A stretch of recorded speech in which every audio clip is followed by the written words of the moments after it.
तो शुरुआत कर रहे हैं बड़ी खबर से जो कि बंगाल के नतीजों से जुड़ी हुई आ रही है। अमित शाह बंगाल के पर्यवेक्षक बने हैं। अमित शाह बंगाल के पर्यवेक्षक बनाए गए हैं, यानी कि अब बंगाल में नया मुख्यमंत्री यानी कि बीजेपी सरकार का चेहरा कौन होगा ये तय होना है।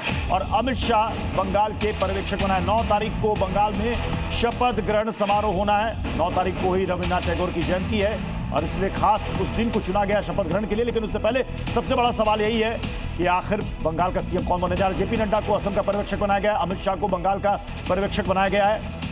अमित शाह जो कि पूरी चुनावी रणनीति बंगाल की तय कर रहे थे और इस बार बीजेपी ने बम्पर जीत दर्ज की है और पहली बार बंगाल में बीजेपी की सरकार बनने जा रही है।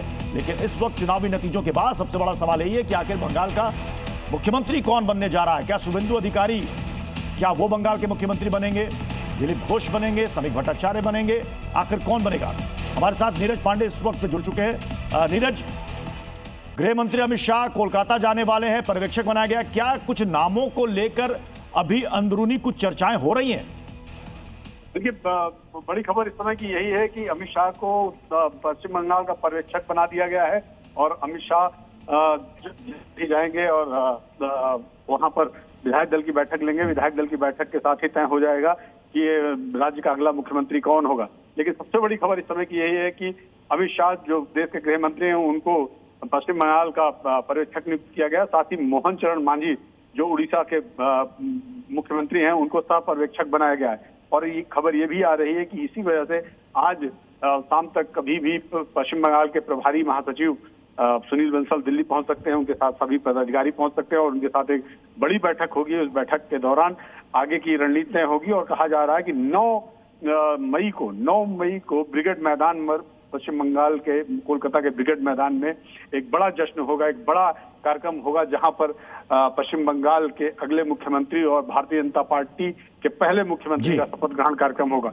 तो इस समय की सबसे बड़ी खबर यही है कि देश के गृह मंत्री अमित शाह जो पूरे बंगाल चुनाव में एक अग्रणी भूमिका में थे, पूरे चुनाव को कह सकते हैं कि अपने कंधों पर लेकर चल रहे थे, पूरी रणनीति के सबसे बड़े रणनीतिकार थे, उनको पश्चिम बंगाल का पर्यवेक्षक नियुक्त किया गया। सवाल ये नीरज, क्या बंगाल में कोई सरप्राइज देखने को मिल सकता है? क्योंकि जिन नामों की चर्चा चल रही है उससे इतर कोई दूसरा नाम आ सकता है। क्या कोई किसी महिला को आगे किया जा सकता है?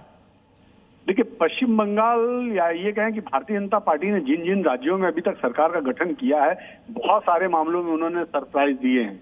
इसमें कोई शक नहीं कि भारतीय जनता पार्टी में मुख्यमंत्री कौन होगा ये अंतिम क्षण तक पता नहीं चलता और कुछ ही लोग होते हैं जो तय करते हैं। आप ये कह सकते हैं कि एक नाम प्रस्तावित किया जाता है और बाद में विधायकों की उस पर सहमति ली जाती है। तो कौन होगा ये अभी तय नहीं है।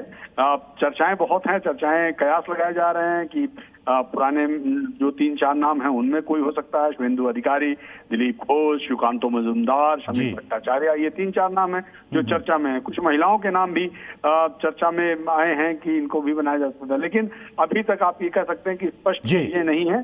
भारतीय जनता पार्टी वैसे भी वो पॉलिटिकल पार्टी है जो चौंकाने पे विश्वास रखती है। बिल्कुल, चलिए बहुत बहुत शुक्रिया नीरज इस पूरी जानकारी के लिए।